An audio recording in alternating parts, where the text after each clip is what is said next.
You don't have to go all the way back, but you can if you want. But yeah, just curious of like the path here because I think people hear structure tech and they see a picture with 30 people on the site and they're just like, oh my God, it's so unattainable. He just came out the womb at a 30 inspector company. So just hearing a little bit about the growth path and George can chime in as well as in terms of how he played a role in that. Sure, sure. Well, like I kind of said, it was about my son coming along. It was 2007, and I was really after more time freedom. I wanted, and we couldn't even handle the business we had. It was me, my dad, and one other guy. It was just the three of us. I'd answer the phones. I'd schedule all the inspections. I would, in between my two inspections of the day, I would just get on the phone. I'd listen to messages. I'd call people back. We'd go out to dinner at friends' houses, and I would be returning calls the entire drive there. We'd get to their house. I'm not done with my calls. My wife would have to go inside. I'd be sitting in the car. I remember this so many times. You I'd were be that guy. Yeah, you were that guy. like, I gotta get these calls back because I can't wait till tomorrow. And so time freedom was a big reason for change. And we brought on Malind. He was the first inspector that we brought on besides us. That was 2009. Mhm. And then George followed close behind that. And, we were always, we were bigger than one man shops, but, we were just kind of a blip. I mean, there was another company in town who here, they were the big dogs. And Mhm. I always looked up to those guys like, we will never be as big as them. They were the first home inspection company in Minnesota. They're the biggest, they're the best. But at some point, I just kind of started chasing them. And it was Uh-huh. like, Yeah. hey, we might get to their size someday. And I just kind of put that as a goal. Like, I want to get as big as these guys someday.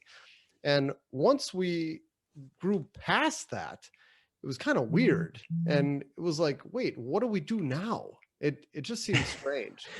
But they're all good guys. I mean, the owner of that company and I get together for lunch on a regular basis and we share what we're doing. I mean, it's friendly competition. Yeah. What were some of those keys when you were at that phase? Because I think everyone can relate right now, especially in a lot of markets. Crazy busy, COVID kind of, slingshotted a lot of people ahead.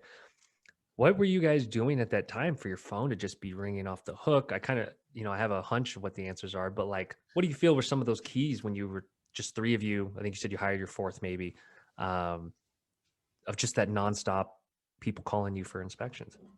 Uh, Really what it comes down to was hustling and having a motor. I would call real estate offices and I would do presentations at their offices. I'd say, "Hey, there's a change to the local ordinance when you're selling a house in Minneapolis. There's this new rule you got to do and I can teach you all about it." And I'd put together PowerPoints and I would go to office after office and I'd make it my goal every Tuesday morning. I'm doing a new presentation at a different office and I'm dropping off brochures. And it was just, I mean, it was a matter of hustling. There's so many programs out there that cater to home inspectors and it's teaching home inspectors. Sorry, Kevin, I don't know the difference between marketing and advertising. I whatever it is, it's teaching home inspectors to do one of those two things. Right. And I, the way I see it, you don't need to just follow one method. If you're out there hustling, there's a gazillion ways to get business. And I was out there hustling. That's really what it comes down to. But what really started changing it, and I started getting a much bigger ROI for my time, was when I started blogging. That was the big one. And that happened right around 2008. I think my son was probably about one or so. I started blogging and the website traffic just started skyrocketing and our demand started skyrocketing. And that's where it started to get silly, the amount of inspections that we would turn away.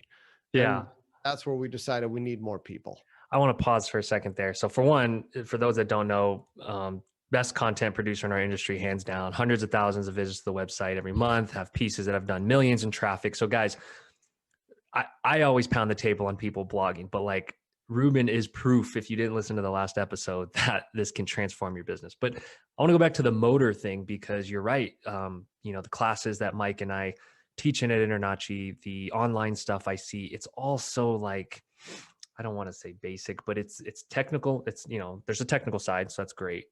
But then everyone's just like, well, what do I do? Do I just get on Facebook or do I, we're not even talking about the hustle and the motor. And I always use the word motor too, because in sports you hear about like a high motor guy or whatever. I don't think we talk about that enough, because I did like a new inspector training the other day, and I didn't feel the motor from everyone that like, how bad do you want this? Do you really want this? And like, where did that come from you? Boy, that's a good question. I don't know, man. I think no, wait. Now that you say it, I do know. It came from my dad.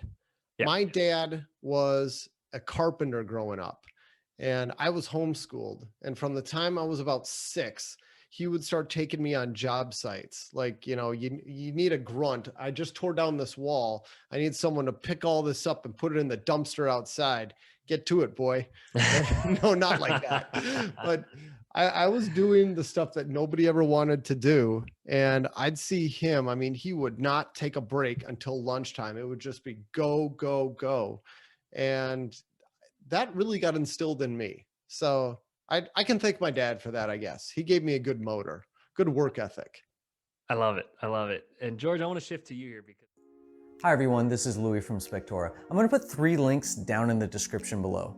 The first link is for you if you like Spectora, but maybe you just have a couple questions. You can schedule a 15-minute discovery call with someone from our client success team to make sure that Spectora is a great fit for you. It is, by the way. If you're ready to dive in and start using the app, the second link is for our free trial. With the average cost of a home inspection, that's a couple $1,000s that you'll pocket before you pay us a dime. And the third link is for our Spectora Jumpstart program. If you're a brand new home inspector, you probably need a website, or maybe you have a website that you just kind of threw up real quick and you're not super thrilled with it. In the Jumpstart program, we'll make you a great website based on feedback from you to make sure that it reflects your business, your market, and you. We'll optimize it for search engines, and we'll put an online scheduler on your website too, so you can spend less time on the phone and more time out in the field working. We'll also bundle it with a full year of the Spectora app, and we'll do it at a great price too. Hey, thanks for watching this video. I hope you check out other videos on this channel, and take care.